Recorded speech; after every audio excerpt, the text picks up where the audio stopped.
김윤의 뉴스 정면 승부 4부 시작하겠습니다. 오늘 4부 정면 인터뷰에서 만나볼 분은 손학규 전 대표십니다. 지금 직접 스튜디오에 모셨습니다. 이렇게 나와주셔서 고맙습니다. 아이고, 안녕하십니까. 안녕하세요. 감사합니다. 예. 근데 요새 뭐 이슈들이 굉장히 많아요. 근데 이제 우리 손학규 대표님 하면은 제일 먼저 떠오르는 게 항상 그 개헌. 이거가 제일 먼저 떠오르는데, 근데 뭐 대표님 영향 때문인지 모르겠습니다만 이재명 후보도 사실은 갑자기 4년 연임제를 제안했고, 김문수 후보도 3년 4년, 맨 처음엔 3년 4년 뭐 이런 얘기 안 했다가 중임제를 제안을 했어요. 어떻게 보고 계십니까? 제가 말하는 개헌은 예. 그냥 단순한 개헌이 아니라 예. 우리나라 87년 체제를 개혁을 해서 아하. 7공화국을 만들어야 된다. 예. 대통령의 무소불위의 제왕적 권한 없애면서 최근에는 또 대통령과 의회 충돌이 정치적 불안의 가장 중요한 요소가 됐어요. 그게 윤석열 대통령이 계엄을 선포했고 탄핵당하고 결국 파면되고 예. 그리고서는 이재명 민주당은 내란 종식을 외치고 앞으로 이재명이 만약에 집권을 하면은 한 1년은 내란 종식, 내란 청산으로 그냥 나라가 뒷끓고 정말 글쎄 이건 말 조심스럽습니다만 피바다 칼바람이 일어날 겁니다. 이런 것을 이제는 우리 정치적인 안정도 기하고 예. 민주주의도 제대로 지키자. 그런 차원에서 권력구조를 개편해서 정치체제를 개편하자. 이런 것이 제가 얘기하는 개헌의 취지고 그리고 그것은 지금과 같은 대통령 제도로는 안 된다. 네. 유럽과 같은 내각제로 해서 정치적인 갈등은 의회 안에서 조정하도록 하자. 의회와 행정부가 끊임없이 충돌하는 한 우리가 87년 체제 처음 시작했을 때만 해도 YS다 DJ다 이 양반들은 민주화에 거대한 카리스마가 있어갖고 DJ 때 내래도 이걸 의회를 통제할 수 있었는데 그 뒤에 민주화가 발달하고 의회가 우리 권한이 크다 이러니까 싸움이 난 게 결국 박근혜 탄핵, 윤석열 탄핵 파면 그리고 또 다른 대통령 선거 근데 사실 대통령이 눈앞에 있는 사람들은 개헌 안 하려고 그러죠. 그렇죠. 예. 개헌 약속했다가도 예. 하다가 이제 그렇죠. 이재명 대통령 되면 난 절대 개헌 안 하리라고 봅니다. 근데 김문수 후보도 처음에는 안 하려고 하다가 갑자기 그분 바뀌었더라고요. 근데 그 전에 한덕수 총리가 나는 3년만 하고 여기서 개헌을 하고 물러나겠다 이랬잖아요. 그때 김문수 후보는 그런 거 반대했잖아요. 그렇죠. 예. 그런데 그때 한덕수 후보가 3년 개헌안을 얘기하고 나왔을 때 개헌안의 내용은 정확하게 표시하지는 않았지만 한동훈 예비 후보도 3년만 하겠다 이러고 그랬어요. 그래갖고서는 이 3년 안이 하나의 어젠더로 떠오른 게 결국 김문수도 이거 안 되겠다. 김문수 지금 크게는 15% 작게는 10% 이렇게 격차가 크지 않습니까? 이걸 뚫기 위해서는 개헌을 이슈로 잡아야 되겠다 이렇게 생각한 게 아닌가 모르겠습니다.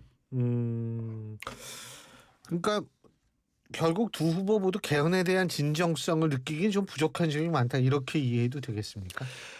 둘 중에 하나를 택하라면 김문수 후보한테 지금 개헌은 좀 절실한 과제가 돼 있죠. 예, 약한 후보니까 상대적으로. 그렇죠. 예. 근데 그저께 제가 좀 이상하게 생각한 거는 이재명 후보가 느닷없이 연임제를 들고 나왔단 말이에요. 예.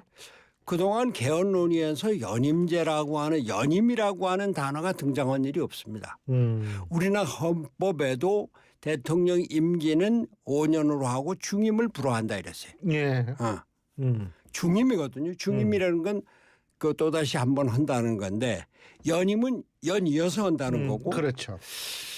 아니 문법적으로만 따지면은 연임을 하고 그러면은 오히려 합리적일 수도 있죠. 그 뒤에 다시 하지 않으니까. 중임은 한 번 했다 떨어졌다가 다시 할 수 있는 게 그게 트럼프 같이 예. 그 중에 한 번 가능하거든요. 퐁당퐁당하는 거죠. 그런데 이재명 후보가 왜 벼랑간에 연임을 들고 나왔을까? 여기에 대해서 야당에서 이게 푸틴식이다. 두 번 연임하고 한 번 그러고 한 번 쉬었다가 자기 아바타를 내세워서 뭐 그 대통령 하고 자기가 실권을 행사했다가 메드베데프였었죠. 다시 메드베데프. 그 다음에 또 2년 하니 이런 장기 집권 플랜 아닌가 이런 얘기를 하는데 가만 생각해 보니까 이재명 후보가 갖고 있는 권력력으로서는 충분히 배제하지 않을 수 있는 이런 상황이다 얘기입니다. 왜 연임이냐. 그런데 아주 극단적으로는 말이죠. 2년 그러니까 연임을 하고 그다음 잠깐 다른 사람 대통령을 시켰다가 중간에 그냥 1년 만에 하야시키고 다시 할 수도 있고 아니면 자기가 1년 하고 뭐 하야했다가 또 뭐 연임하고 이런 여하튼 그 헌법 갖고 대통령의 직을 뭐 장난하려고 그러는 게 아닌가 이런 의심이 들기까지 합니다. 지금 헌법 말씀하셨으니까 이 법관들이 그 법관 대표제 회의를 원래 26일 날 하기로 했거든요. 예. 근데 지금 법관 그 대표제 회의고 안건에서 이재명 후보 재판 관련 대법원 조희대 대법원장 문제는 사실상 좀 이게 제외가 됐다 뭐 이런 얘기가 나오는데 어떻게 평가하십니까? 저도 그 뉴스를 보고 이 법관들이 인내 한계가 왔구나. 요새 오는 거 보십시오. 대법원장을 탄핵하겠다. 뭐 탄핵은 뭐 보류하고 청문회 부르지 않았습니까? 대법원장하고 12명의 대법원 판사를 불렀어요. 안 나왔죠. 그러니까 특검을 한다고 그래요. 그런 것에 그치지 않고 대법원 판사 정원을 30명으로 늘리겠다. 그 법안 발의가 됐습니다. 어떤 사람들은 아니 뭐 그 유럽에서는 400명 있는 데도 있고 그런데 100명으로 하자 이런 얘기까지 나옵니다. 그런데 헌법 대법원은 그렇다고 하더라도 이번 이재명 그 대표 판결과 관련해서 법을 바꿨습니다. 근데 바꾼 건 아니고 이제 법안을 통과시켰죠 법사위에서. 그렇죠. 법사위에서 법사위에서 위중처벌죄에서 행위를 배제해서 그게 본회의에서 통과하면은 이재명은 그 지금 문제가 됐었던 대법원에서 파기환송해서 고법에 가 있는 면소 판결받게 되는 거예요. 거기에다가 또 대통령이 되면은 아예 재판을 정지하게. 그 소위 헌법 84조 그 논란을 아예 그렇게 없애버리는. 그 오늘 그 어제 그 법관 대표 회의의 그 안건 조정을 보니까 재판 독립만을 한다. 그리고 그게 첫 번째는 재판 독립은 국가의 가장 중요한 가치 중에 하나다. 그 두 번째가 중요합니다.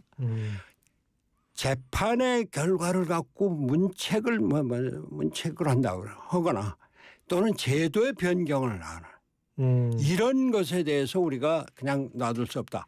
분명히 지금 민주당의 그 법사위원회에서 지금 본회의까지는 올라가지 않았습니다만 자기들 마음대로 그 위인설법을 하는 이런 것에 대해서 우리가 그대로 놔두면 안 되겠다.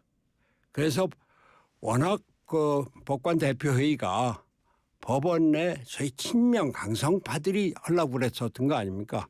그 처음에 120명 중에 이걸 돌렸더니 25명밖에 앉아서 하루를 늦춰갖고 26명 간신히 해서 5분의 1을 넘겨갖고 했는데 가만히 있던 법관들이 워낙 점잖고 조용하잖아요. 안 되겠다고 해서 내부적으로 안건을 우리가 조정을 하겠다. 그리고 그 안건 조정의 결과가 그 재판 독립으로 나타난 이게 말이죠. 우리나라가 지금 민주주의의 대단한 위기가 우리 앞에 다가왔습니다. 행정부와 입법부의 충돌로 계엄 사태가 나고 대통령의 파면까지 갔는데 이제 이대로 가다가는 사법부가 그 대통령 행정부에 예속되는 이런 위기 상황에서 법관들이 이거 안 되겠다, 우리를 지켜야 되겠다라고 한 건데, 그러나 우리나라 헌법 제도에서 지금과 같이 그 야당이 이제 만약 이재명이 집권하면 여당이 되죠. 대통령과 국회가 3분의 2 이상 그 법원을 장악하고 헌법을 그렇게 고친다든지 아니면 과반수로 법률을 바꾼다든지 이러면은 사법부는 완전히 허수아비가 되는. 그런데 우리가 민주주의 그러면 소위 의회 민주주의를 얘기를 하는데 그거를 가능하게 지켜주는 것이 소위 사법부의 독립입니다. 근데 그게 지금 위기에 처해 있으니까 앞으로 만약에 이재명이 집권을 해서 입법부를 동원해서 사법부를 휴에 넣으려고 제도를 고친다? 우리나라가 어디로 갈지 모릅니다.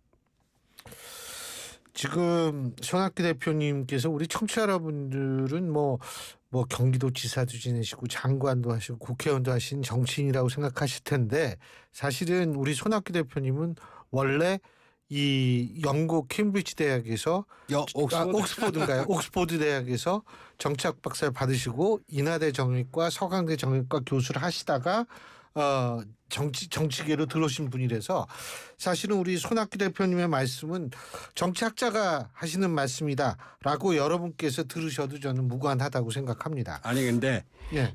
우리 신일 교수님도 잠깐 잊으신 모양인데 제가 영국에 가서 공부하기 전에는 운동하셨죠. 제가 65년도에 입학을 해서 1979년 박정희 대통령이 돌아가실 그때까지 저한테는 오직 타도 독재 유신철폐 박정희 반대만 갖고 살았던 사람입니다. 아이고 어머니 돌아가셨을 때도 수배 중이셨는데 그냥 잡힐 거 각오하고 가신 거야? 아니 같이 가셨죠 경찰이랑. 예. 아유 근데 저기 개헌연대에서 한덕수 개헌 그러니까 지금 저 김문수 후보가 개헌 얘기 꺼냈어요. 그러면은 한덕수 후보도 개헌연대 뭐 이런 말씀을 하시는 것 같은데 김문수 후보 같이 좀 손 들어줄 가능성이 있다고 보십니까? 제가 사실은 지난번 그 단일화 얘기 전에 저는 우리나라 정치 체제가 바뀌어야 된다. 7공화국으로 이제 바뀌어야 된다. 이런 확고한 신념을 갖고 있었는데 한덕수 대표 총리가 출마 선언을 하면서 나는 3년 안에 개헌을 하겠다. 그리고 대통령의 무소불위한 권한을 내려놓겠다. 예. 그 3년 동안 우리한테 걸려 있는 경제 위기, 통상 위기, 안보 위기 이걸 해결하면서 개헌으로 7공화국 만들고 물러나겠다. 그래서 그러면 내가 지지한다. 이렇게 얘기를 했었거든요. 김문수 후보도 지금 비슷한 얘기 하잖아요.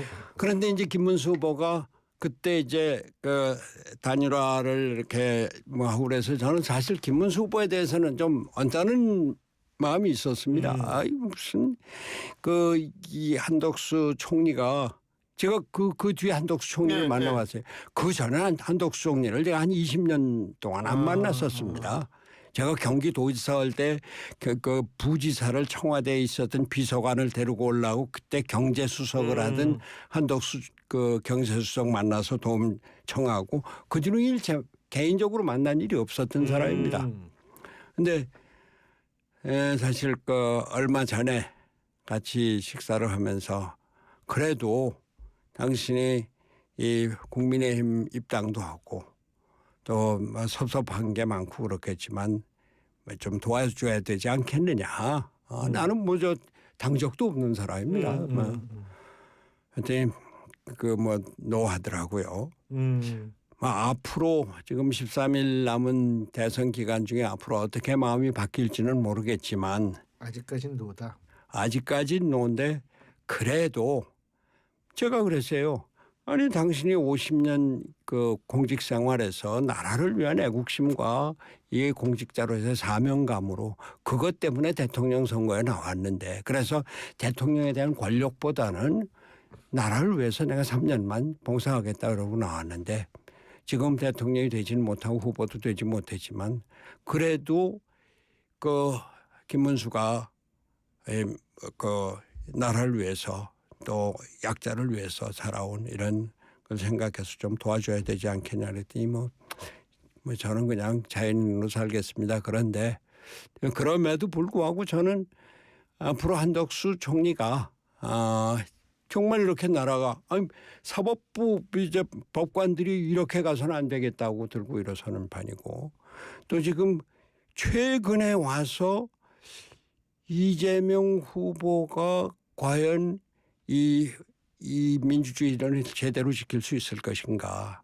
국가 안보를 제대로 지킬 수 있을 것인가에 대한 또 경제 뭐 호텔 경제론 10만 원을 뭐 돌리면은 이게 뭐 어쩌고 아시지 않습니까? 커피값 180만 원, 180원인데 8천 원, 9천 원 받는다는 이런 포퓰리스트적인 이런 선동 정치로 나라를 제대로 이끌어 나갈 수 있을까 생각을 할 때 한덕수 총리도 고민을 꽤 하리라고 봅니다.